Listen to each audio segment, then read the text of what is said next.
Et si, pendant un moment, on arrêtait un peu de prononcer le mot argent? Si, au lieu de parler d'argent dès le réveil, on parlait plutôt de paix, de santé, de gratitude, de joie, que se passerait-il dans nos vies? Tel est le thème du jour. Bienvenue dans Et si on parlait, le podcast où l'on réfléchit autrement, où l'on apprend à voir les choses sous un autre angle, calmement, intelligemment et toujours avec le cœur. Je suis Floramel, votre présentatrice du programme.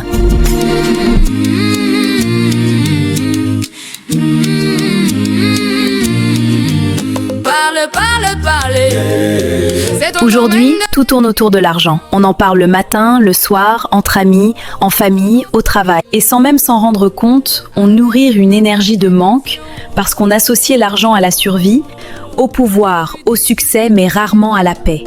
Pourtant, la parole a un poids. Ce que tu répètes, tu l'attires. Si tu ne parles que d'argent, tu enfermes ton esprit dans la peur d'en manquer. Mais si tu commences à parler d'abondance, de confiance, de créativité, alors l'argent devient une conséquence et non une obsession. Parfois, ce n'est pas le manque d'argent qui nous bloque, mais le rapport toxique qu'on entretient avec lui.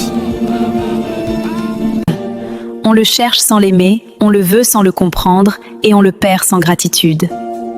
Et si on changeait simplement de vocabulaire? Si, au lieu de dire « je n'ai pas d'argent », on disait « je suis en train d'attirer les ressources dont j'ai besoin ». Si, au lieu de répéter « tout est cher », on disait « je mérite de vivre dans le confort ». Ce ne sont que des mots, mais les mots créent des vibrations et les vibrations créent des réalités. L'argent n'est ni bon ni mauvais, mais c'est une énergie.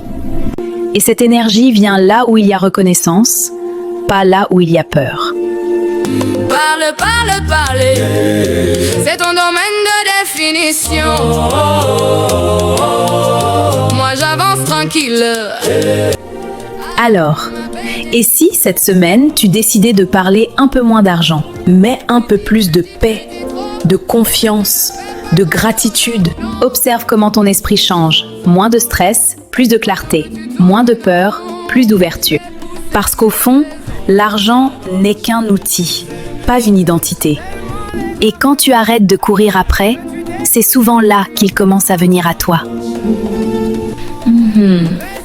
Et toi, qu'en penses-tu? Dis-moi en commentaire. Est-ce que tu crois que notre manière de parler de l'argent influence la façon dont il entre dans nos vies? N'oublie pas de t'abonner, de liker et de partager cet épisode, parce qu'ici, dans Et si on parlait, on ne cherche pas à avoir plus, on apprend à être mieux. Je suis Floramel à la présentation. Bye bye! Parle, c'est ton domaine de définition. Moi j'avance tranquille avec ma bénédiction.